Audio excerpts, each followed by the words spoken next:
Hello, and welcome back to another episode of Critical Reactions with your host, Bryan. We're going to be moving on with not rock or metal, weak, and a bit of a sneaking in of some Toho music. Was not expecting this.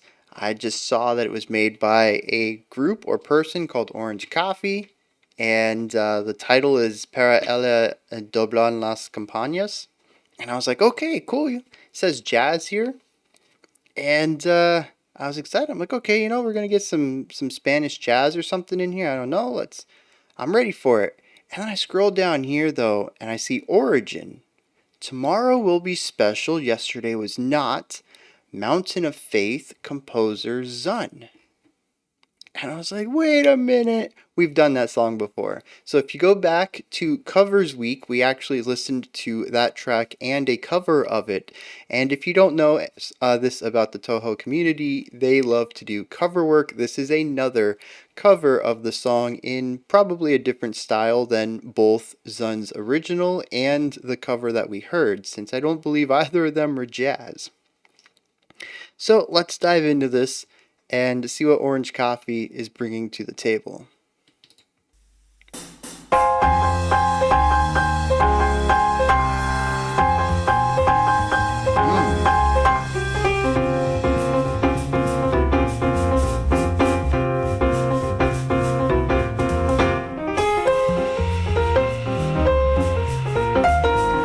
Okay.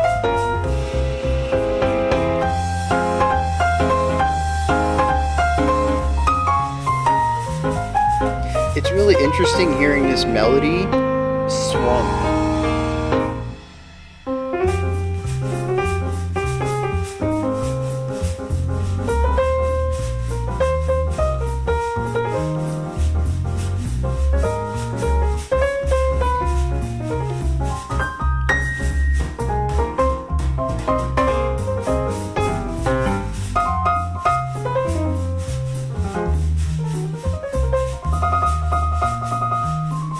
Got some really nice steel brushes over there on the snare.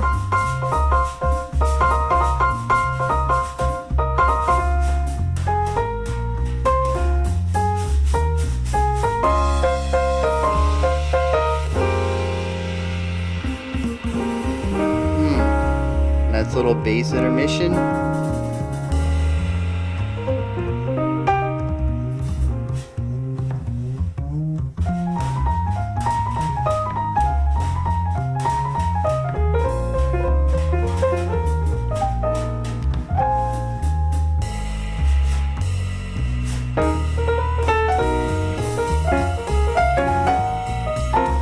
And bring back the melody.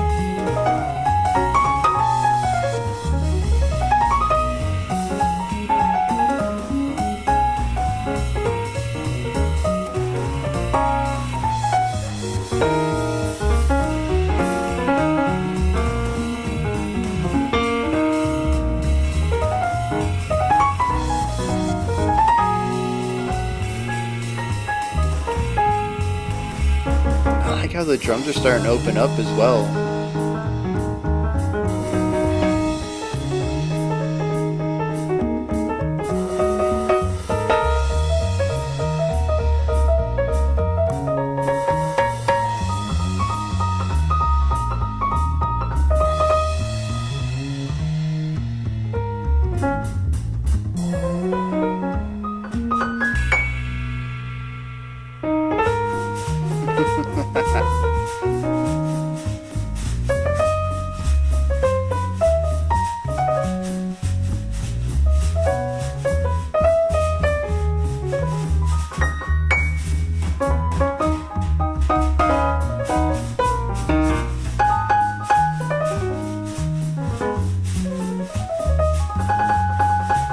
Ooh, yeah.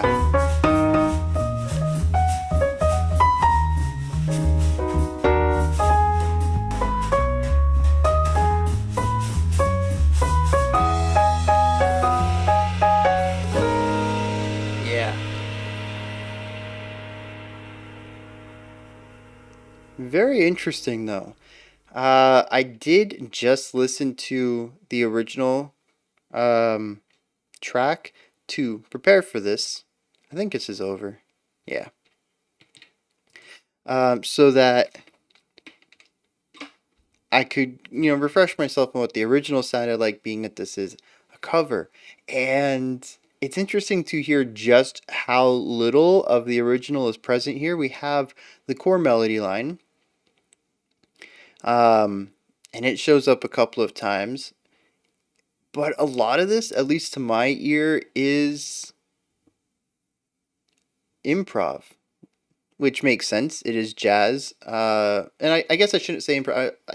They sound improvised to me. It sounds like we've entered solo sections just with the way that the bass and the drums kind of back off a little bit and let the piano go into the melody. But it's not ideas that I remember being present in the original. So they didn't just take the original and swing it, or take the original and jazzify it. We have some spicier jazz chords in here. We're not utilizing the exact same fundamental elements that we saw in the original. We are bringing in jazz composition ideas to it. Rhythmic components, chord structure, that kind of stuff. We are doing more than just making it sound jazzy on a surface level. And part of that is bringing in solo sections, which are large aspects of jazz music. So it's very cool to hear that. Instead of just taking it one to one, but with a piano trio, we've brought in solo sections as well. I really appreciate that. The other thing that stands out to me here, though, is how everything is laid out instrumentally. We're going to get into what the music's doing in a moment, but first I want to focus on the instrumentation and a little bit of their placement, touching on production a little bit. We have a piano, we have a small drum kit. I heard hi-hat, one or two cymbals, snare, and maybe a tom, bass kick. Very, very, it's a standard drum kit. Metal drum kits can be huge. Just have 50 to 60 instruments in the kit. But when it comes to jazz, it's usually more of a pared down arrangement. It's not about how much you have, it's about how you utilize what you got. And so we have this pared down drumming, we have pared down piano. Actually, the entire thing, while it may have some sections that are played with two hands, it sounds like a treble only and melody only arrangement. I didn't hear anything that would be played with the left hand at all. We didn't have any chords holding down underneath. We didn't have any dual lines where I would hear two notes at once. Everything, it sounds like a very one-handed arrangement is what I'm saying. And the bass, though, is just kind of doing what the bass does. Walks the bass line, holds the chordal structure, and every once in a while it comes in with some tasty riffs. So everybody's kind of given one job. The drums are there for texture, the piano is there for melody, and the bass is there for chords. The whole idea of walking the bass line, for those who don't know, is to lay down the chord structure, and it's a very different foundational bass technique than what we see in metal or rock, where they tend to play the pedal note, the tonic, the root note of the chord, for an entire bar. Assuming we're going to change chords every bar, the bass kind of picks the lowest note, the root, the tonic, the first note of the chord, and stick with it. And then when we shift chords, just find the new lowest note. And in jazz, foundational, there's more intricate styles of playing bass. Just like in rock and metal, there's more intricate ways to play rock and metal bass lines. But in jazz, the most fundamental basic style of playing the bass is sort of going up and down the chord as we progress through them. And you can hear a lot of that in here, where the bassist sort of has an up and down motion and they're going through the chord. You might not notice it, but if the pianist had played chords in their left hand, the notes would be matching up uh, from what the bass is playing to probably the 3 or 4 notes that they would be playing in their left hand. Uh, the bass just doesn't play it all at once like we would on an electric guitar where we strum the entire chord. They do it note by note, and they don't, much like building a chord on a piano. They don't play every note in the key or in the chord. They play key notes that emphasize the chord itself. And it allows for the bass to have a lot of momentum because they'll go up, they'll come back down, the chord will change as part of the progression, so the next bar might have similar movement to it, but the notes you'll hear will be different. They'll be in a different chord or a different mode. Um, so it sounds like the bassist is always moving, but honestly, they're kind of not. Very similar to, basic rock and metal playing.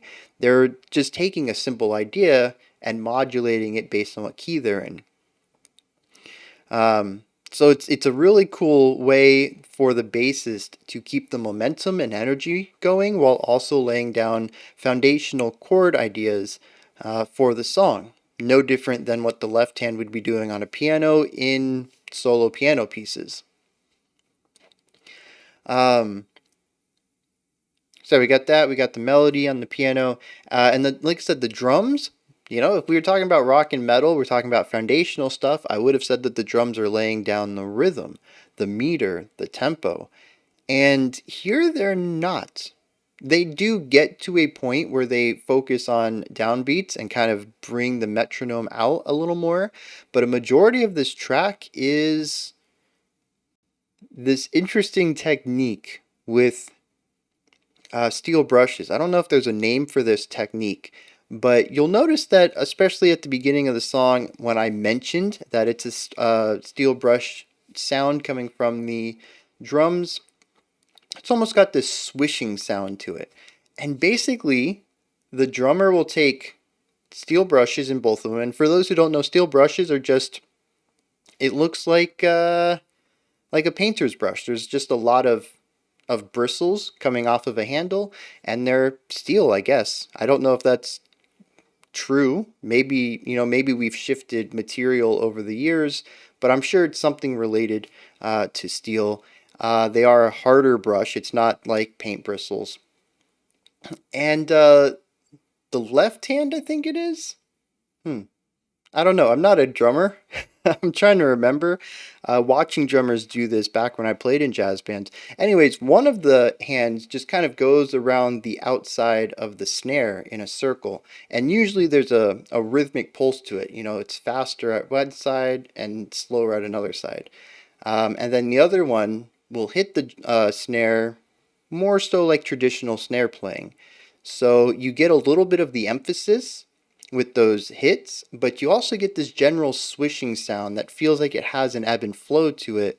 And of course, since you're hitting it with these steel bristles, you don't really get that thwack that you would if you had a traditional drumstick when you hit it. So it's just a very muted style of snare playing. And that is paired with the bass kick and the hi-hat, different combinations of them in different places. I remember the hi-hat being more active in closer to the end. And I think it was just the bass kick and the snare in the first time, the first minute or so. But basically, like I said, the drummer utilizing as much as, or making as much variation as he can with a small amount of, a smaller kit. And that's the whole thing. It's about variation as far as jazz drumming goes. So we have a pretty standard piano trio setup right here. We have, like I mentioned, everybody has their roles. We have melody, we have texture, and we have chord. And so we see this being utilized in a variety of ways. Mostly, we have exactly that chord triangle, that chord triad of roles with each of the instruments filling in said role. We can see this right off the bat. However, there are moments where the piano kind of ducks out a little bit and allows the bass to take over. And we hear a little bit of, I called the bass interlude. It kind of goes for a bass solo. It's just a bit short for me to really call it a solo section.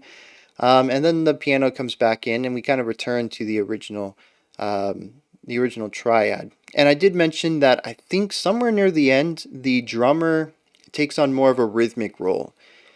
We get more accented hits. I don't know if they switch out for traditional drumsticks, maybe even just in one hand, but we do get more accented hits that kind of drives home the rhythm, which it's interesting because it kind of goes against the vibe, right? So this song is very chill, very laid back. This is an element that I picked up on in the original even. The original has a bit of a drive to it, but it's very relaxed, very chill, especially compared to some of the other stuff that I've heard done right. It's to me, the original was all about evoking this like sitting in a field of flowers, right? There's energy, there's positivity to it, but it's chill and relaxed, right? And this kind of brings those same vibes, especially since we have the swung eighth notes. And what that means is in straight eighth notes, which is what a majority of music is based on, the eighth note is played for every half of a beat. So if our tempo is 1, 2, 3, 4, our eighth notes are going to be da da da da da da da da da da da da da da da da, right? Everything is rigid, everything is equal. In swing, we tend to give a little bit more emphasis to one of them. So we'll have da da da da da da da da da da da da da da da, where one of them is faster and the other one gets held out a little bit. And it creates that very jazzy feel. Da da da da da da da da. Right? You get the back and forth, that rhythm of the short and the long hits. Even though on paper it's written identically, it's written as a series of eighth notes. Traditionally, we would give them all equal weight. But in jazz, if you see the word swing at the beginning of the sheet music, it indicates that your eighth notes are played in swing style, and you're going to change the weighting of the eighth notes when they're played back to back like that. And we can hear a lot of that here. I picked it up immediately. It was very shocking. I kind of expected it being jazz, that we were going to have swung eighth notes, but having just refreshed my memory on the original track, it was interesting to hear the straight eighth notes being played in the swung eighth style. I don't remember where I was going with that though. I'm glad I brought it up, but I don't remember why I brought it up. Anyways, maybe I just wanted to teach you guys about swinging eighth notes.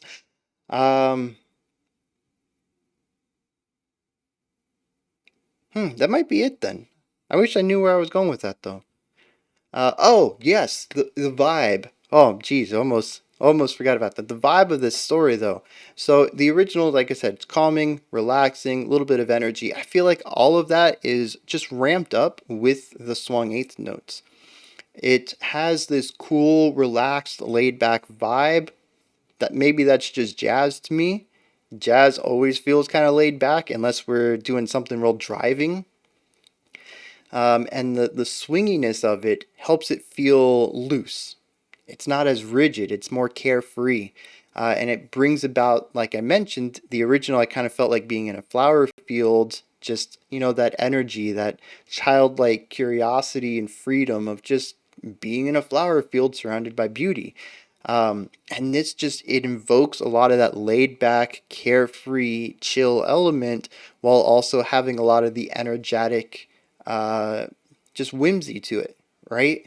And I think it's done so well because, even when we look at the piano, the original was electronic, I think. So it had a bit of a harsher edge to it. But because of the way the pianist plays here, there is this grace, this levity to the melodic line.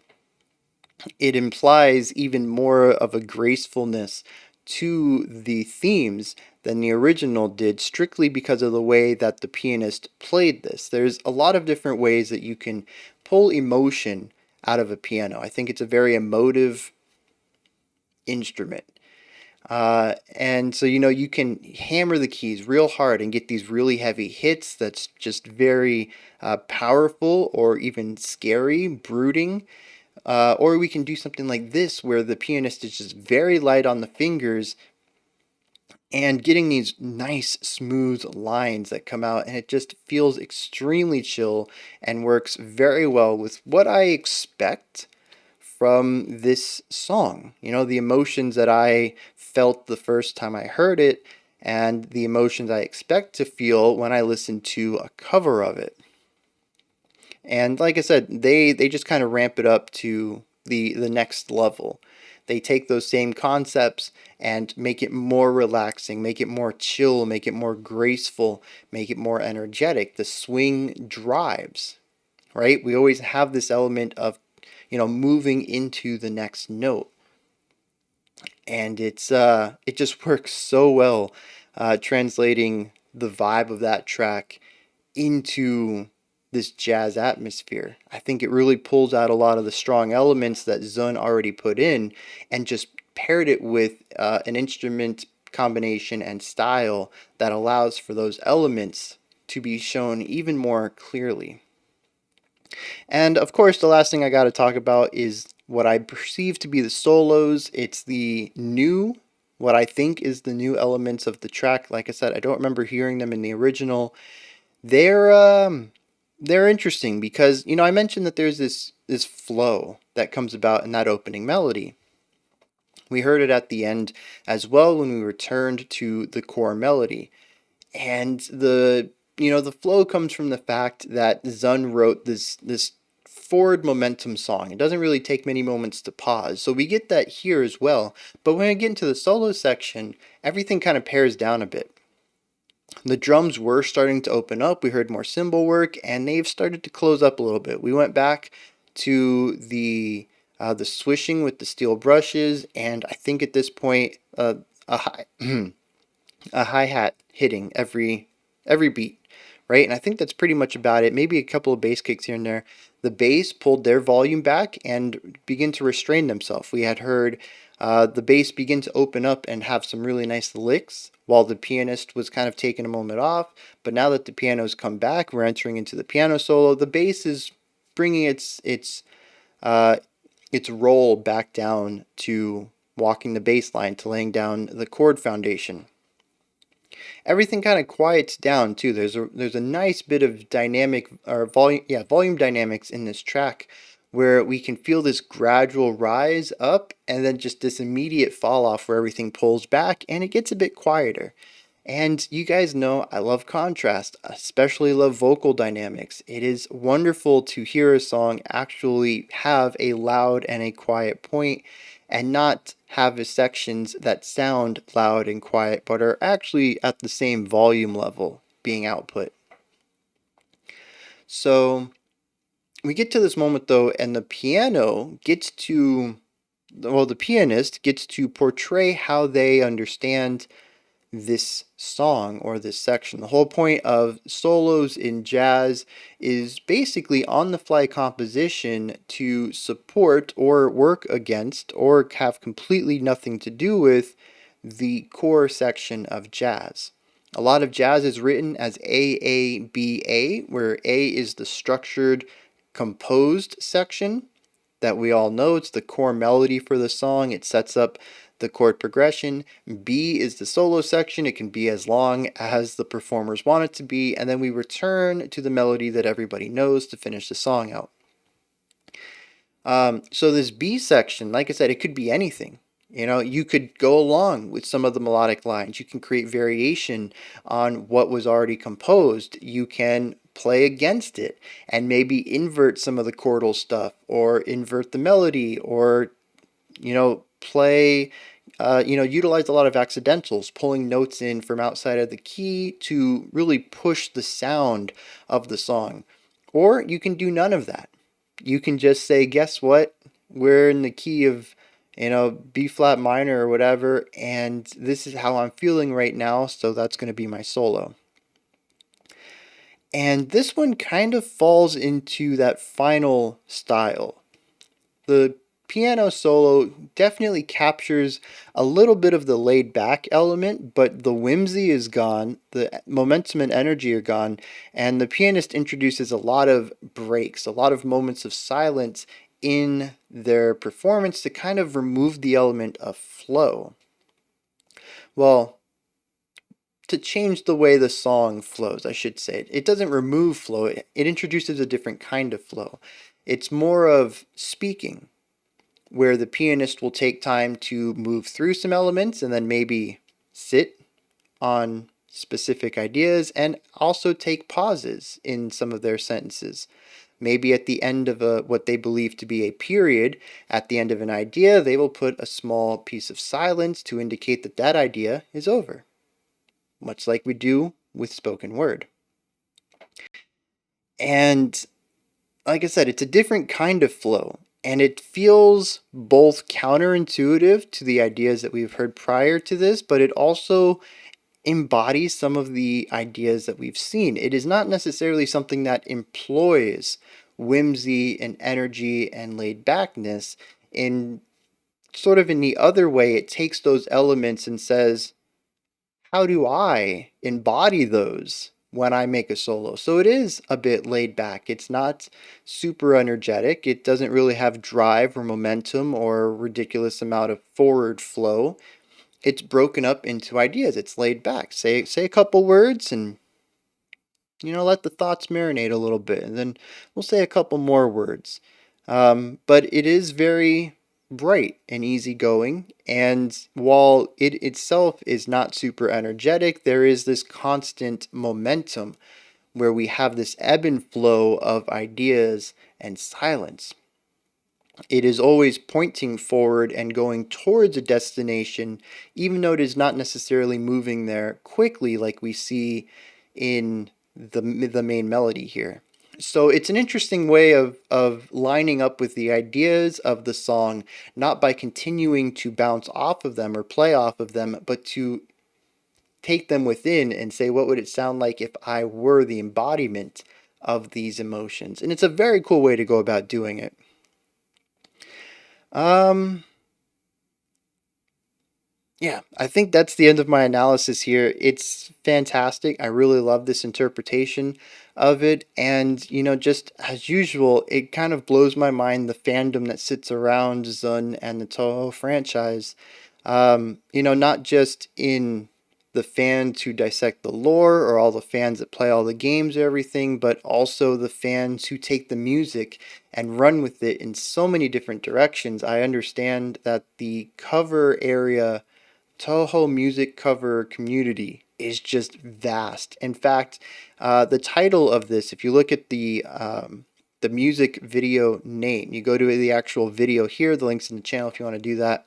At the very beginning, it has two Japanese characters and then the word jazz, and that actually translates to Toho Jazz, which is its own circle within the larger Toho cover community. It's just kind of bonkers how vast the fan base goes with this, and I'm here for it. I really am. I think it's very cool for people to circle around and support not just the game itself, but the music that comes from it. I think music gets overlooked a lot in multimedia projects like video games or film, and it's very cool to see it held up high, at least for this franchise.